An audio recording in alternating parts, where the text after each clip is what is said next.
દાહોદના ગોવિંદગુરુ લીમડી તાલુકાના 14 ગામોના અસરગ્રસ્ત ગ્રામજનો દ્વારા તંત્રને અલ્ટિમેટમ સાથે આવેદનપત્ર પાઠવ્યું. દાહોદ જિલ્લાના ગોવિંદગુરુ લીમડી તાલુકામાં દિલ્હી મુંબઈ કોરિડોર હાઇવેથી અસરગ્રસ્ત 14 ગામોના આદિવાસી ખેડૂત ખાતેદારોમાં ભારે રોષ ફાટી નીકળ્યો. અસરગ્રસ્ત ખેડૂતોએ ઝાલોદ પ્રાંત અધિકારીને 2 અલગ અલગ આવેદનપત્ર આપી પોતાની વિવિધ માંગણીઓનો તાત્કાલિક નિકાલ લાવવાની માંગ કરી છે.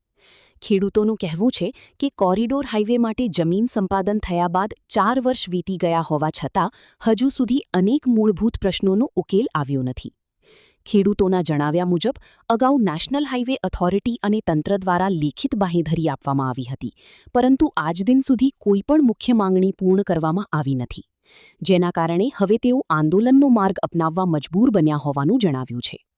અસરગ્રસ્ત ખેડૂતોએ તારીખ 3 જૂનના રોજ પ્રાંત અધિકારીની અધ્યક્ષતામાં નેશનલ હાઇવે ઓથોરિટી સહિત તમામ સંબંધિત વિભાગોના અધિકારીઓ સાથે બેઠક યોજવાની માંગ કરી છે. ખેડૂતોનું કહેવું છે કે બેઠક દરમિયાન માંગણીઓ અંગે અત્યાર સુધી થયેલી કામગીરીની સ્પષ્ટ માહિતી આપવામાં આવે અને સ્થળ પર નિરીક્ષણ કરીને પ્રશ્નોનો નિકાલ લાવવામાં આવે. ખેડૂતોએ આવેદનમાં અનેક ગંભીર સમસ્યાઓનો ઉલ્લેખ કર્યો છે. હાઇવેના કારણે તોડી પાડવામાં આવેલા મકાનોના સ્થાને બનાવાયેલા નવા મકાનોમાં છેલ્લા 4 વર્ષથી વીજ કનેક્શન આપવામાં આવ્યું નથી, જેના કારણે બાળકોના અભ્યાસ પર ગંભીર અસર પડી રહી હોવાનું જણાવ્યું છે. ઉપરાંત વરસાદી પાણીના નિકાલની યોગ્ય વ્યવસ્થા ન હોવાથી ખેતરોમાં પાકને નુકસાન થઈ રહ્યું છે અને રહેણાંક વિસ્તારોમાં પાણી ભરાઈ રહેવાની સમસ્યા ઊભી થઈ રહી છે. હાઇવે બાંધકામ દરમિયાન તૂટી ગયેલા ગામડાના રસ્તાઓ હજુ સુધી પુનઃનિર્માણ ન થતાં ખેડૂતો, વિદ્યાર્થીઓ અને સ્થાનિક લોકોને ભારે હાલાકીનો સામનો કરવો પડી રહ્યો છે. વસ્તી ગામના ખેડૂતોનું કહેવું છે કે ગામ ચારેય બાજુથી હાઇવે વચ્ચે ઘેરાઈ જતા ચોમાસા દરમિયાન ગામ બેટમાં ફેરવાઈ જાય છે. અનેક રજૂઆતો છતાં અંડરપાસ અથવા ઓવરબ્રિજની સુવિધા ઉપલબ્ધ કરાવવામાં આવી નથી. ખેડૂતોએ હાઇવેના કામ દરમિયાન તોડી પાડવામાં આવેલા સ્મશાન ઘાટોના પુનઃનિર્માણની પણ માંગ કરી છે. સાથે જ નલ સે જલ યોજના હેઠળના પાણીના ટાંકા, પાઇપલાઇન, બોર અને હેન્ડપંપને થયેલા નુકસાન બાદ નવી સુવિધાઓ ઊભી કરવામાં આવી નથી તેવી ફરિયાદ પણ કરી છે. અનેક ખેડૂતોને મકાન, જમીન, વૃક્ષો, બોર અને કૂવાઓનું વળતર હજુ સુધી ચૂકવવામાં આવ્યું નથી તેવી રજૂઆત પણ કરવામાં આવી છે. બીજા આવેદનપત્રમાં આદિવાસી ખેડૂતોએ ગોવિંદગુરુ લીમડી તાલુકામાં પ્રસ્તાવિત ડોમેસ્ટિક એરપોર્ટ, નવી જીઆઈડીસી અને નવી રેલવે લાઇનનો સખત વિરોધ નોંધાવ્યો છે. ખેડૂતોનું કહેવું છે કે આ તમામ યોજનાઓ માટે મોટા પાયે જમીન સંપાદનની જરૂર પડશે, જેના કારણે આદિવાસી સમાજના અસ્તિત્વ અને જીવનધોરણ પર ગંભીર અસર પડશે. ખેડૂતોનો આક્ષેપ છે કે વિકાસના નામે તેમની જમીનો સતત સંપાદિત કરવામાં આવી રહી છે, જ્યારે અગાઉની યોજનાઓથી અસરગ્રસ્ત લોકોને હજુ સુધી પૂરતો ન્યાય મળ્યો નથી. તેથી હવે નવી યોજનાઓ માટે 1 ઇંચ જમીન પણ નહીં આપવાની ચેતવણી આપવામાં આવી છે.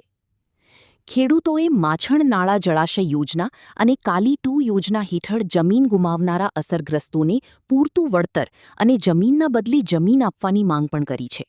જૂના પ્રશ્નોનો ઉકેલ લાવ્યા વગર નવી યોજનાઓ અમલમાં મૂકવી યોગ્ય નહીં હોવાનું ખેડૂતોનું કહેવું છે. ખેડૂત આગેવાનોએ ચેતવણી આપી છે કે જો તારીખ 3 જૂન સુધી તંત્ર દ્વારા સ્પષ્ટતા કરવામાં નહીં આવે અને પ્રશ્નોના નિરાકરણ માટે અસરકારક પગલાં નહીં લેવાય તો તારીખ 8 જૂનથી ઝાલોદ પ્રાંત કચેરી અથવા દાહોદ કલેક્ટર કચેરી ખાતે અસરગ્રસ્ત ખેડૂતો દ્વારા ઉગ્ર આંદોલન અને આમરણ ઉપવાસ શરૂ કરવામાં આવશે. ખેડૂતોનું કહેવું છે કે આંદોલન દરમિયાન કોઈ અનિચ્છનીય ઘટના બને તો તેની સંપૂર્ણ જવાબદારી સરકાર અને પ્રશાસનની રહેશે. સરકારશ્રી દ્વારા અમારા ગુરુ ગોવિંદ લીમડી તાલુકાની અંદર વિકાસના નામે યોજનાઓ લાવી અને સસ્તા ભાવે અમારી જમીન છીનવેલી અમારા આદિવાસી ખેડૂતોનો વિનાશ કરી નાખવામાં આવ્યો છે.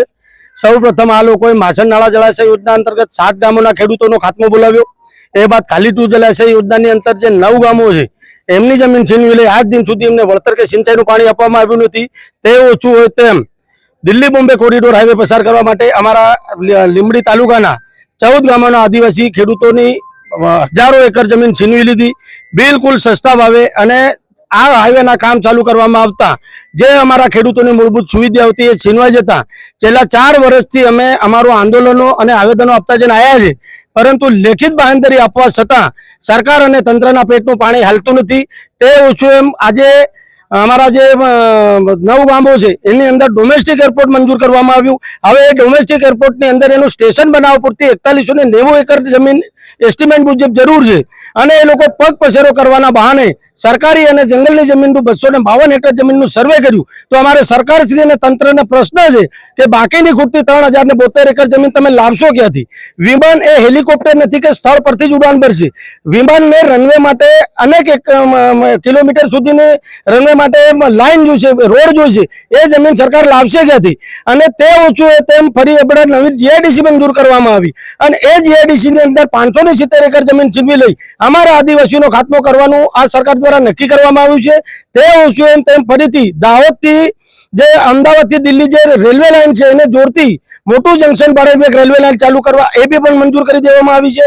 માટે સરકાર કોઈના કોઈ ભોગે અમારા આદિવાસીનો ખાત્મો કરી નાખવાના બદ ઇરાદાથી આવું પગલું ભરી રહી છે.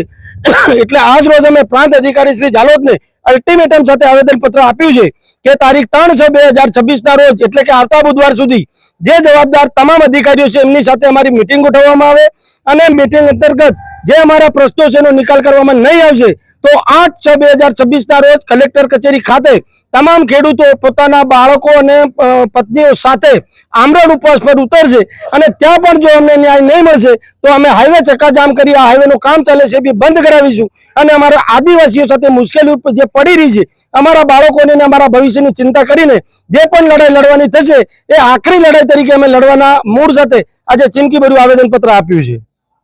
જે કચલદરા ગામે જે સરકારે 32 સર્વે નંબરમાં જે જીઆઈડીસી માટે સર્વે કરવામાં આવ્યું છે એ સર્વેના અનુસંધાને અમે આ જમીનો કચલદરા ગામના વડીલો ભેગા થઈ અને એક ખાસ સાધારણ સભા બોલાવી એમાં પણ વિરોધ કર્યો છે. આજે અમે પ્રાંત સાહેબને એ બાબતે અમે વિરોધ દર્શાવતો એક આવેદનપત્ર તમામ કચલદરાના ગામના ખેડૂતોએ અમે આવેદનપત્ર આપ્યું છે.